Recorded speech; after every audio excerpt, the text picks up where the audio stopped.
Ready? Wow. When you fly over Antarctica, all you see is white. You don't hear any birds. You don't see any plants. It looks empty. But there's something hiding down below this ice. In 1970, a group of Soviet scientists started drilling right here. For 28 years, they kept going and going until, after nearly 4,000 meters, they suddenly stopped because they had found something unimaginable: liquid water. A secret lake down below all this ice that had been completely sealed off from the rest of the world for 15 million years. How? And is there something alive in there? Creatures that have been evolving separately from the rest of the planet for 15 million years? So scientists started searching for more of these secret lakes. And as they did, they realized there is way more going on under Antarctica than we ever thought. I needed to know the truth about Earth's most remote continent. So I've come all the way to Antarctica to show you what's really happening down below this ice. And exactly what they discovered when they finally broke inside. Bring out the drill!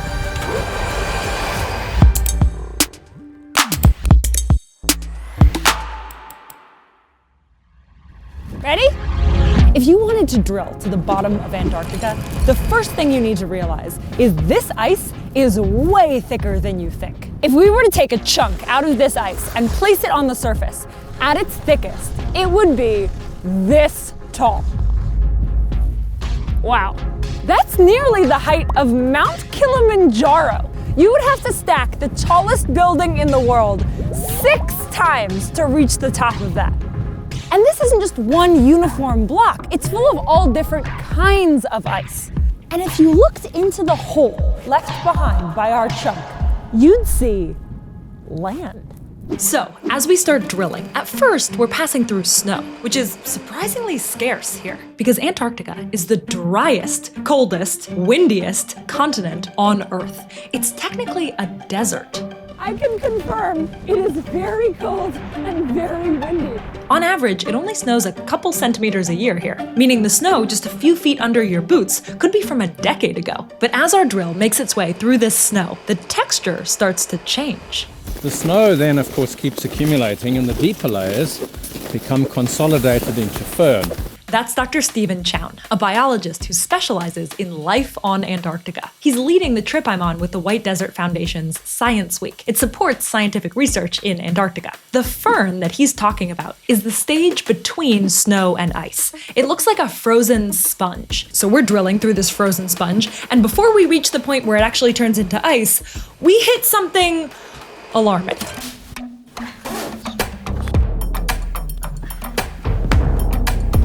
I don't know why driving over it feels so much scarier than walking over it. But it really does. The reason to be scared is that as we're drilling through the firn, it's not staying still. As the snow and ice builds up, its own weight slowly pushes it over the land toward the coasts. And then, as it reaches the end of the continent, it leaves the land and extends out over the ocean. That's called the ice shelf. The problem is, as this giant ice sheet slowly flows across the rocky ground, it stretches and contracts. And if it stretches too fast, the firn snaps, creating. I'm about to go down into that crevasse. You would never know it was here. Oh my God. This is a little bit of a test of my claustrophobia. Bye. Into the darkness we go. Whoa, it's huge. This is incredible. You would never think this was down here. Look how deep this is. You would not want to fall down into one of these. I'm gonna get out now. This is the amount of time that I want to spend underground. So to not fall into a crevasse and to know what's coming down below us, we need to do a lot of prep. So back in the 1950s, scientists would explode TNT on the surface to measure the seismic waves that would bounce back through the ice. Today, they shoot lasers from satellites that bounce off the surface, and any wrinkles or sagging give us hints at what's below. TNT, space lasers, scientists are awesome. But to really get underneath in detail, they mostly shoot ice-penetrating radar down from planes. Like this plane. They crisscross the continent, filling in a picture of what's really underneath Antarctica. And what they can now see is the outline of an ancient world.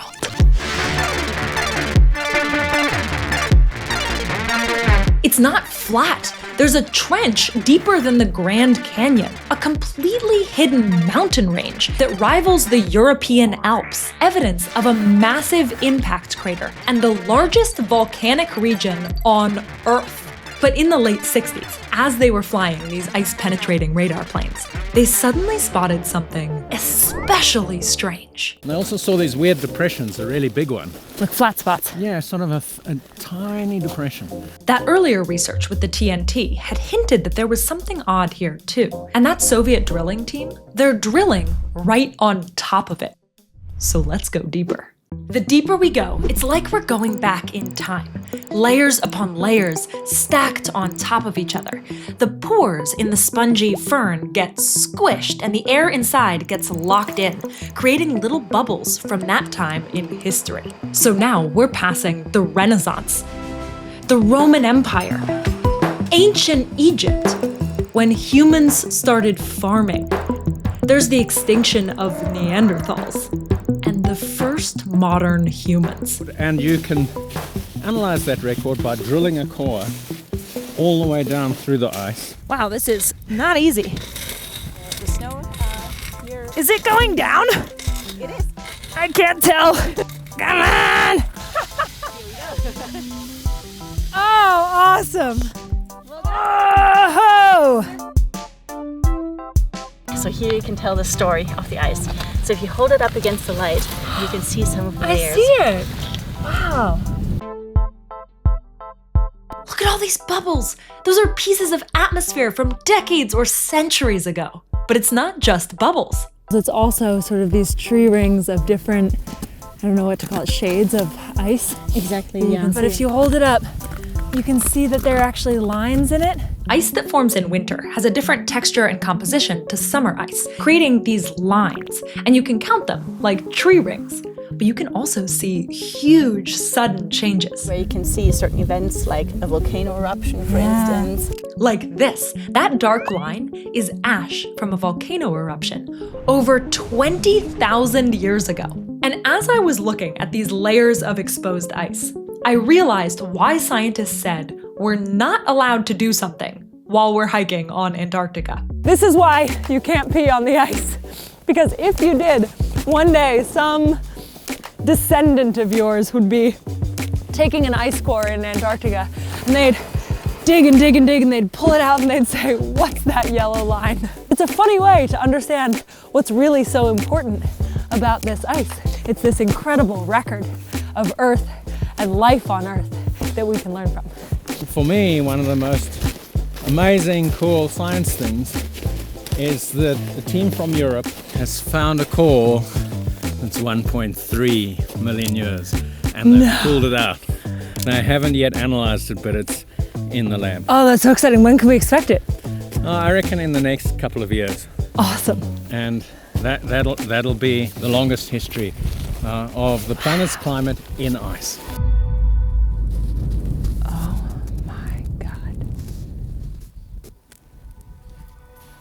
As I was hiking, I said how lifeless everything looked. And then Dr. Chown told me to go find a white rock and look underneath it. It became kind of a mission as we were hiking around.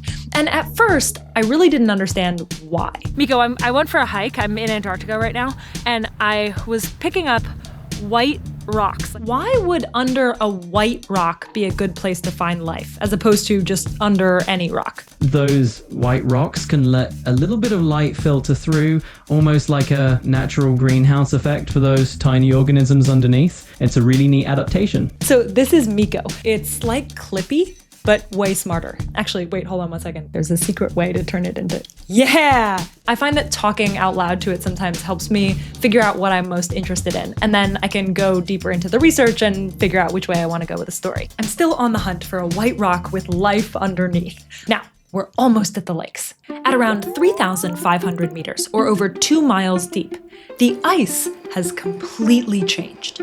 There are no bubbles. There's no dust. It's so clear you could read a book through it. This ice isn't coming from compressed fallen snow. It's coming from below. After decades of drilling and radar and seismic and satellite data, there was only one explanation: a lake. And not just any lake. It's huge. It's similar in size to Lake Ontario. By volume, this is the 6th largest lake in the world. It's called Lake Vostok. But wait, how could there be liquid water under all this ice? Well, for one, the ice is acting like a giant thermal blanket. Heat from Earth's core is held in place down here. But more importantly, sitting under all this ice is 350 times more pressure than what you feel at sea level.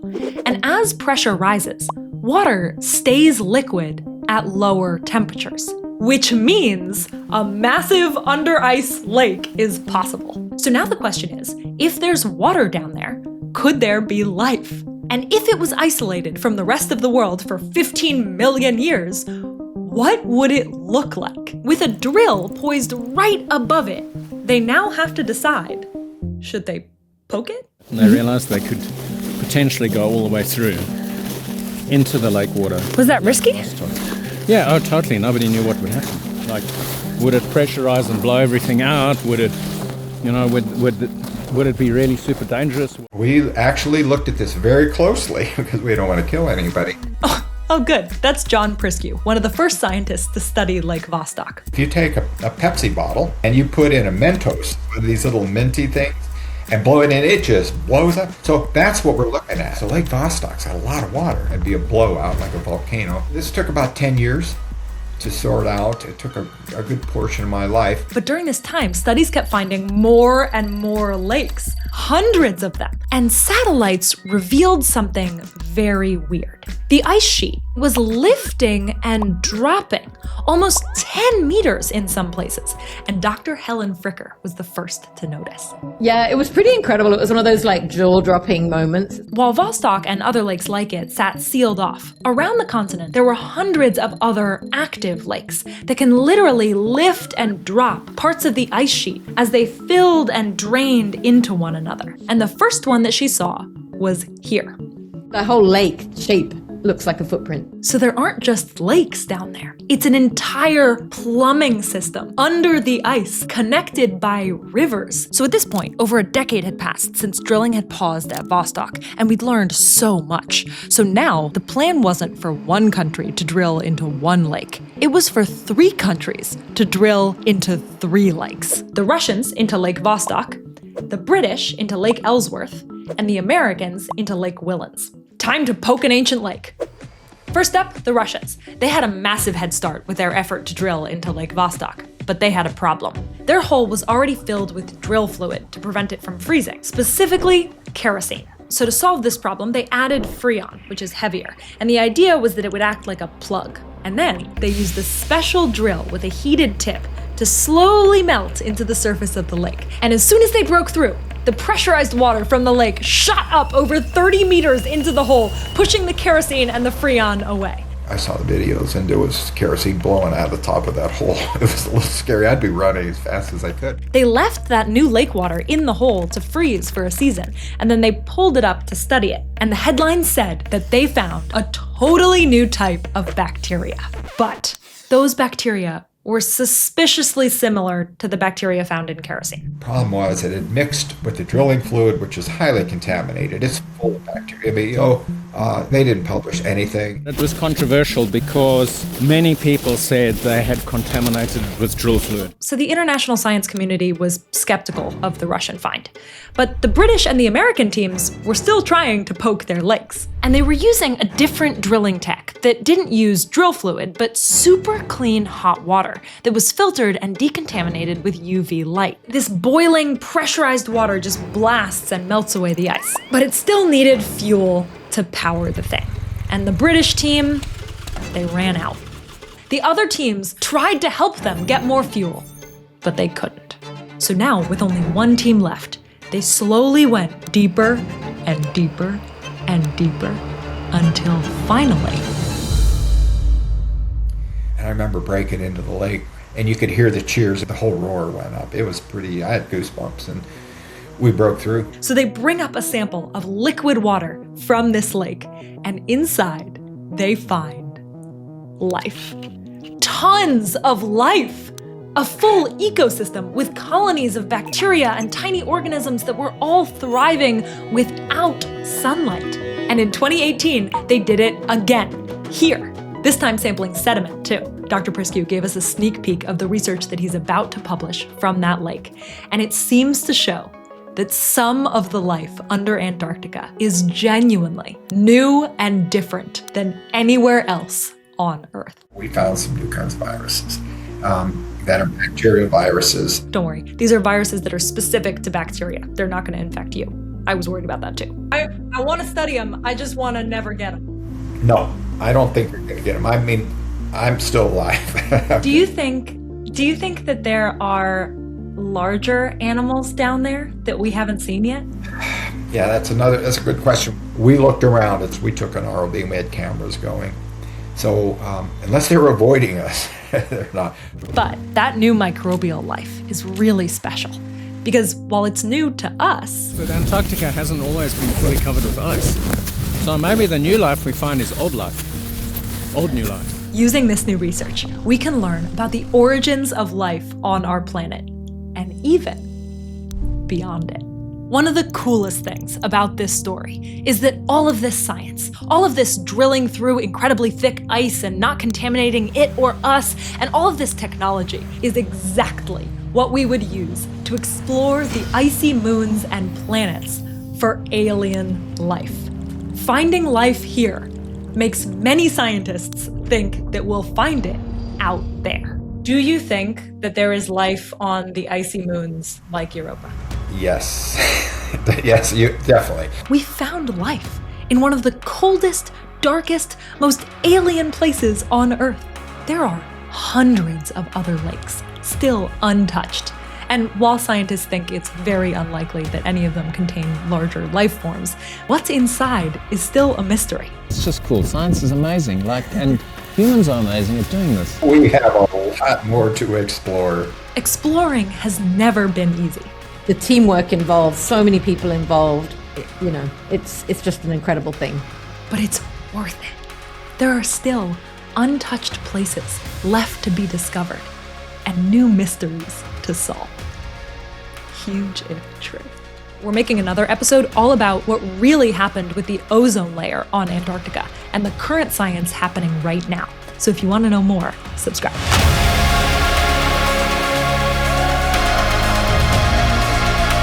I haven't shown you the ancient aliens and the ice wall and the government conspiracies, the pyramids underneath. There's so much here that. So like and subscribe. Like and subscribe because the conspiracies are out there and they don't want you to know about them.